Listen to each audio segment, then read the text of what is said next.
प्यार, शादी और फिर हमेशा साथ निभाने की कस्में। इंदौर के राजा रघुवंशी और सोनम की कहानी भी इन्हीं सपनों से शुरू हुई थी। 20 मई 2025 को यह नव विवाहित जोड़ा अपने भविष्य के सुनहरे सपने बुनते हुए हनीमून मनाने के लिए मेघालय की खूबसूरत वादियों में पहुंचा। उनके सोशल मीडिया पर पोस्ट की गई तस्वीरें एक खुशहाल जोड़े की कहानी बयां कर रही थीं, जो अपनी जिंदगी की नई शुरुआत का जश्न मना रहा था। परिवार और दोस्त उनकी खुशी में शामिल थे, लेकिन उन्हें इस बात का जरा भी अंदाजा नहीं था कि इन मुस्कुराते चेहरों के पीछे एक भयानक साजिश छिपी हुई है। एक ऐसा धोखा जो जल्द ही उनकी दुनिया को हमेशा के लिए बदल देगा। मेघालय की शांत और हरी भरी वादियां इस जोड़े के लिए प्यार का नहीं, बल्कि मौत का गवाह बनने वाली थी। राजा रघुवंशी, जो अपने परिवार का लाडला था, अपनी नई नवेली दुल्हन सोनम की हर ख्वाहिश पूरी कर रहा था। हनीमून की पूरी योजना सोनम ने ही बनाई थी। उसने ही मेघालय को चुना, बुकिंग करवाई और इसके लिए राजा से करीब 9 लाख रुपए भी लिए। इतना ही नहीं, सोनम ने इस बात पर भी जोर दिया कि वह शादी में मिले अपने सारे कीमती गहने साथ लेकर जाएगी। उस वक्त किसी ने भी इन बातों पर शक नहीं किया, क्योंकि यह सब एक नई दुल्हन की सामान्य इच्छाएं लग रही थी। लेकिन असल में यह एक सोची समझी साजिश का हिस्सा था। हर कदम, हर फैसला एक खौफनाक अंत की ओर बढ़ रहा था, जिसकी पटकथा खुद सोनम ने अपने प्रेमी के साथ मिलकर लिखी। 23 मई 2025 का दिन आया और अचानक राजा और सोनम से परिवार का संपर्क टूट गया। दोनों रहस्यमयी तरीके से लापता हो गए। उनके फोन बंद आ रहे थे और सोशल मीडिया पर भी कोई हलचल नहीं थी। परिवार वालों ने पहले तो सोचा कि शायद खराब नेटवर्क की वजह से बात नहीं हो पा रही होगी, लेकिन जब कई घंटे और फिर दिन बीत गए तो उनकी चिंता बढ़ने लगी। जो हनीमून खुशियों की सौगात लेकर आया था, वह अब एक अंतहीन इंतजार और डर का सबब बन चुका था। इंदौर से लेकर मेघालय तक परिवार वालों ने हर जगह संपर्क करने की कोशिश की, लेकिन दोनों का कोई सुराग नहीं मिला।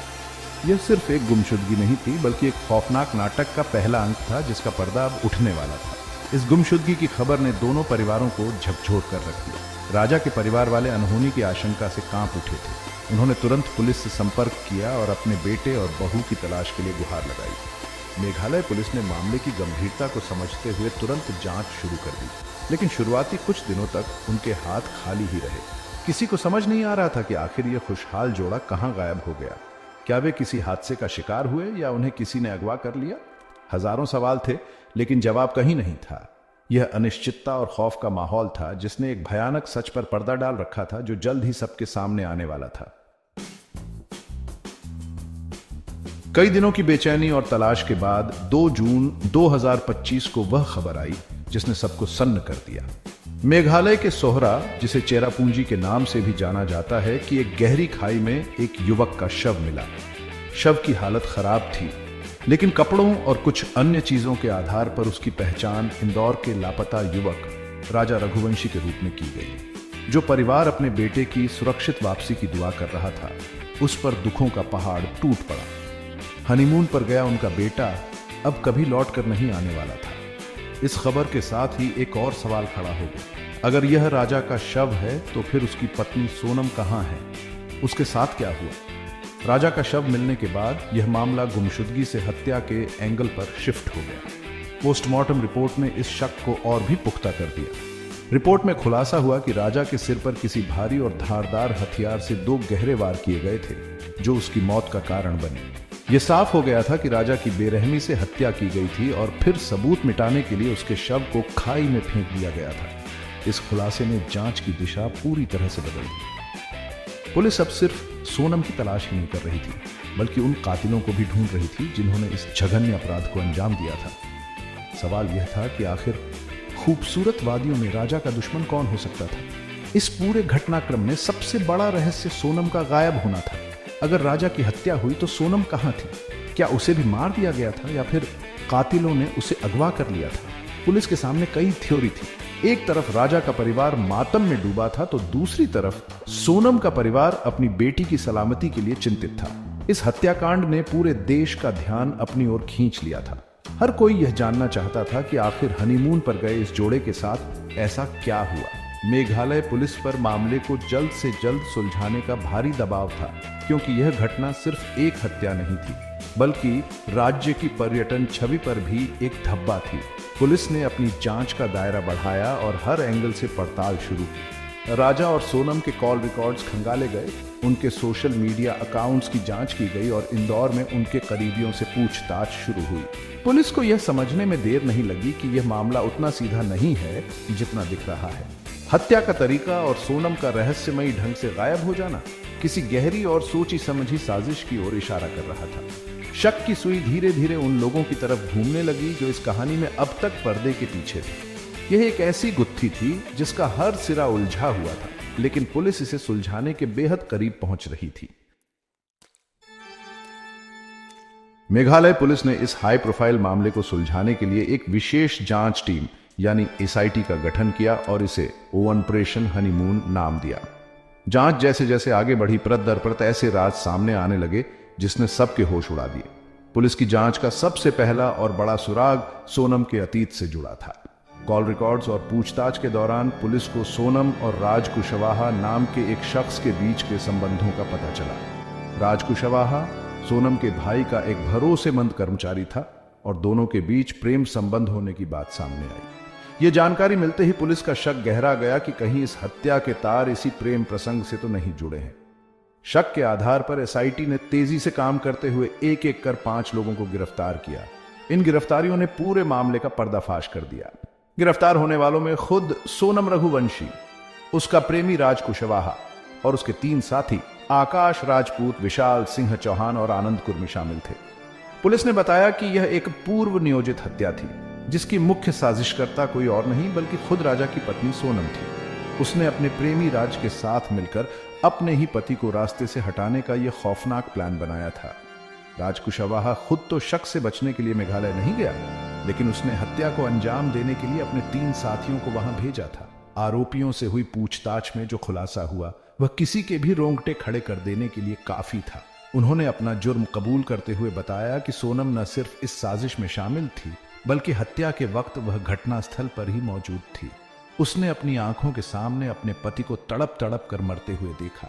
हत्यारों ने राजा के सिर पर वार किया और जब वह मर गया तो उसके शव को खाई में फेंक दिया। यह सब सोनम की सहमति और मौजूदगी में हुआ। प्यार और विश्वास की कस्में खाकर जिसके साथ उसने 7 फेरे लिए थे, उसी की मौत का तमाशा वह खामोशी से देख रही थी। यह खुलासा सुनकर राजा के परिवार के साथ साथ पूरा देश स्तब्ध रह गया। इस साजिश का मकसद साफ था। सोनम अपने प्रेमी राज कुशवाहा के साथ रहना चाहती थी और राजा इसमें सबसे बड़ा रोड़ा था।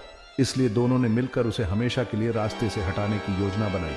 हनीमून का प्लान भी इसी साजिश का हिस्सा था ताकि हत्या को किसी अनजान जगह पर अंजाम दिया जा सके और किसी को उन पर शक न हो। सोनम का कीमती गहने साथ ले जाना भी प्लान का हिस्सा था ताकि हत्या के बाद वे उन गहनों और पैसों के साथ एक नई जिंदगी शुरू कर सकें। ऑपरेशन हनीमून की सफलता ने एक ऐसे धोखे और विश्वासघात की कहानी को उजागर किया जिसने मानवीय रिश्तों पर से भरोसा उठा दिया। हत्याकांड को अंजाम देने के बाद सोनम और बाकी आरोपी अलग अलग रास्तों से फरार हो गए। सोनम कई दिनों तक इधर उधर भटकती रही। आखिरकार 9-10 जून की रात को वह उत्तर प्रदेश के गाजीपुर में बनारस गोरखपुर राजमार्ग पर स्थित काशी ढाबा पर बदहवास हालत में मिली। ढाबा संचालक साहिल यादव ने देखा कि एक लड़की अकेली बैठी रो रही है। सोनम ने उनसे फोन मांगा और अपने भाई से बात करने लगी। फोन पर बात करते करते वह फूट फूट कर रोने लगी। उसकी हालत देखकर और उसके भाई के कहने पर ढाबा संचालक ने तुरंत यूपी पुलिस को सूचित किया। पुलिस मौके पर पहुंची और सोनम को अपनी सुरक्षा में ले लिया। उस वक्त वह सदमे में होने का नाटक कर रही थी। पुलिस सोनम को पहले अस्पताल ले गई और बाद में उसे गाजीपुर के 1 स्टॉप सेंटर में रखा गया। वहां वह लगातार सिर्फ अपने भाई से बात करने की जिद कर रही थी और किसी भी सवाल का जवाब देने से बच रही थी। उसने खुद को एक पीड़ित के रूप में पेश करने की पूरी कोशिश की, जैसे उसके साथ कोई बड़ी अनहोनी हुई हो। लेकिन तब तक मेघालय पुलिस पूरी साजिश का पर्दाफाश कर चुकी थी। यूपी पुलिस को जैसे ही पता चला कि यह लड़की इंदौर हत्याकांड की मुख्य आरोपी है, उन्होंने मेघालय पुलिस से संपर्क साधा। सोनम का यह ड्रामा ज्यादा देर तक नहीं चल सका और उसका असली चेहरा सबके सामने आ गया। उसके पकड़े जाने के साथ ही इस कहानी के सभी पात्र पुलिस की गिरफ्त में आ चुके थे। इस पूरे मामले ने समाज को झकझोर कर रख दिया है। यह घटना दिखाती है कि कैसे आधुनिक रिश्तों में धोखा, लालच और विश्वासघात इस हद तक बढ़ सकता है कि कोई अपने जीवन साथी की जान लेने की साजिश रच सकता है। राजा के परिवार ने सभी दोषियों के लिए फांसी की सजा की मांग की है, जबकि सोनम के पिता अब भी अपनी बेटी को निर्दोष बता रहे हैं और सीबीआई जांच की मांग कर रहे हैं।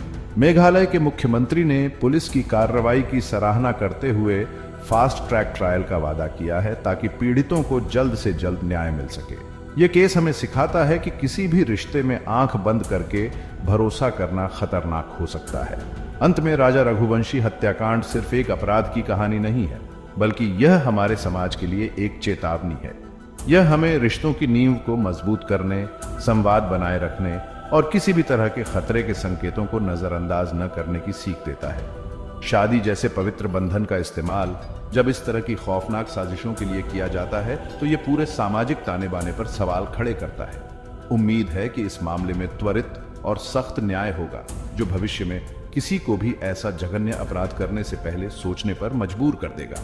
ये घटना हमें याद दिलाती है कि प्यार की आड़ में छिपे धोखे से सावधान रहना कितना जरूरी है।